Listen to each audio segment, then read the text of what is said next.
Media আপনাকে সেটাই দেখাবে যেটা দেখে আপনি খুশি হবেন। মিডিয়া সেটাই জানাবে যেটা আপনি জানতে চান। এই যে কিছুদিন আগে ভারত এবং পাকিস্তান যুদ্ধ হলো, আমি জোর গলায় বলতে পারি যে আপনি শুধু জানতে চেয়েছেন ভারত এই যুদ্ধে কতটা ক্ষতিগ্রস্ত হলো। আপনি জানতে চেয়েছেন বলেই মিডিয়া আপনাকে দেখিয়েছে ভারতের অত্যাধুনিক যুদ্ধ বিমান রাফায়েল পাকিস্তানের হাতে ভূপাতিত হয়েছে এবং পাকিস্তানের হামলায় ভারতের সামরিক ঘাঁটি সহ অন্যান্য স্থাপনা গুঁড়িয়ে গেছে। আপনি জানতে চাননি একটিবারের জন্য যে পাকিস্তান এই যুদ্ধে কতটা ক্ষতিগ্রস্ত হয়েছে। পাকিস্তান যতই এই যুদ্ধে ক্ষতিগ্রস্ত হোক না কেন, ভারতের রাফায়েল যুদ্ধ বিমান ধ্বংস হয়েছে, এতেই আপনি খুশি। এই যে ইরান ইসরায়েল যুদ্ধ হলো, আপনি কি বুকে হাত দিয়ে বলতে পারবেন যে ইরান ইসরায়েল যুদ্ধ নিয়ে আপনি ব্যথিত? বলতে পারবেন না, কারণ আপনি খুশি, কারণ মিডিয়া আপনাকে দেখিয়েছে ইরানের 2-4টা মিসাইল ইসরায়েলের আয়রন ডোমকে ফাঁকি দিয়ে ইসরায়েলে হামলা করেছে। মিডিয়া আপনাকে দেখিয়েছে ইসরায়েল এখন একখণ্ড গাজার মতো, আর সেই ভিডিওতে ইরানের মিসাইল হামলায় ইসরায়েলের 2-4টা ক্ষতিগ্রস্ত ভবন দেখে আপনি আমি মহাখুশি। কিন্তু আপনি কি জানতে চেয়েছেন যে ইরান ইসরায়েল যুদ্ধে ইরান কতটা ক্ষতিগ্রস্ত হয়েছে? ইরান ইসরায়েলের এই 12 দিনের যুদ্ধে ইরান ইসরায়েলের দিকে অন্তত 550টি ক্ষেপণাস্ত্র এবং 1000টিরও বেশি ড্রোন নিক্ষেপ করে, যার মধ্যে ইসরায়েলের আকাশ প্রতিরক্ষা ব্যবস্থা 80 থেকে 90% ক্ষেপণাস্ত্র আকাশই ধ্বংস করে। তার মানে ইরান যদি 100টি ক্ষেপণাস্ত্র নিক্ষেপ করে ইসরায়েলের দিকে, তার মধ্যে 10 থেকে 20টি ক্ষেপণাস্ত্র ইসরায়েলের আকাশ প্রতিরক্ষা ফাঁকি দিয়ে ইসরায়েলে হামলা চালাতে সক্ষম হয়েছে। বিভিন্ন আন্তর্জাতিক গণমাধ্যমের দাবি ইরান 550টি ক্ষেপণাস্ত্র ইসরায়েলের দিকে ছুড়েছে, যার মধ্যে 50 থেকে 60টি ক্ষেপণাস্ত্র ইসরায়েলের আকাশ প্রতিরক্ষা ভেদ করে ইসরায়েলে হামলা করতে সক্ষম হয়েছে এবং 500টিরও বেশি ক্ষেপণাস্ত্র ইসরায়েল আকাশেই ধ্বংস করে দিয়েছে। এবং সেই 50 থেকে 60টি ক্ষেপণাস্ত্র ইসরায়েলে হামলা চালিয়ে যে ক্ষয়ক্ষতি হয়েছে, মিডিয়া আপনার আমার সামনে সেই ভিডিওর চিত্রের ক্ষয়ক্ষতি 12 দিন পর্যন্ত ঘুরিয়ে ফিরিয়ে দেখিয়েছে। বিপরীতে ইসরায়েল ইরানে হামলার প্রথম দিনই ইরানের আকাশ প্রতিরক্ষা ব্যবস্থা অকেজো করে দেয়। এরপরে একযোগে বিমান এবং মিসাইল হামলা চালায়। না হলে ওয়াশিংটন এবং তেল আবিবের পক্ষে ইরানের আকাশ সীমায় প্রবেশ করে একযোগে বিমান মহড়া দিয়ে এভাবে হামলা চালাতে পারে না।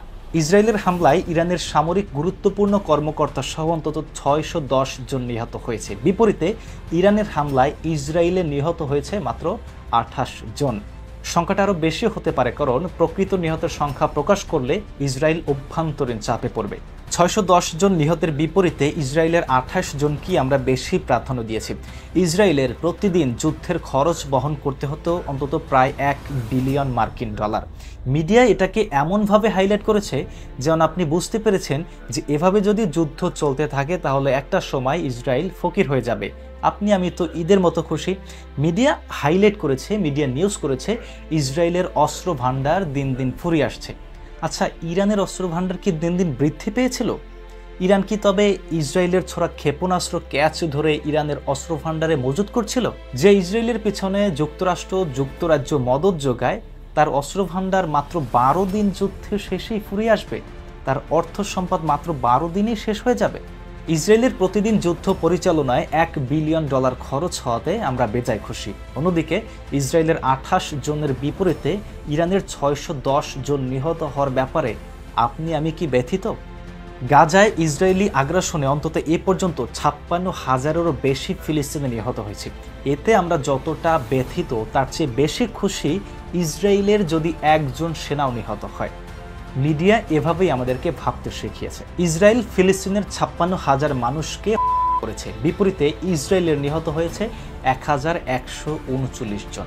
প্রতিদিন শত শত ফিলিস্তিনি শহীদ হয় ইসরায়েলের আগ্রাসনে, বিপরীতে কিছুদিন পর পর ইসরায়েলের 2 জন সেনা এবং 2টি ট্যাঙ্ক ধ্বংস হওয়ার ভিডিও আমরা প্রকাশ করি নিজেদের ফেসবুক ওয়ালে।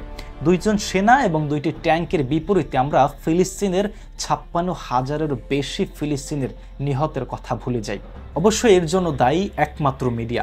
56,000 ফিলিস্তিনকে যেভাবে হাইলাইট করে তার চেয়ে বেশি হাইলাইট করে ইসরায়েলের 2 জন সেনা নিহত হলে, আর সেই 2 জন সেনা হত্যার ভিডিও প্রচার করে মুসলিম বিশ্বের অস্তিত্ব জানান দেওয়ার চেষ্টা করে এই মিডিয়া, কিন্তু থলে আসলেই ফাঁকা।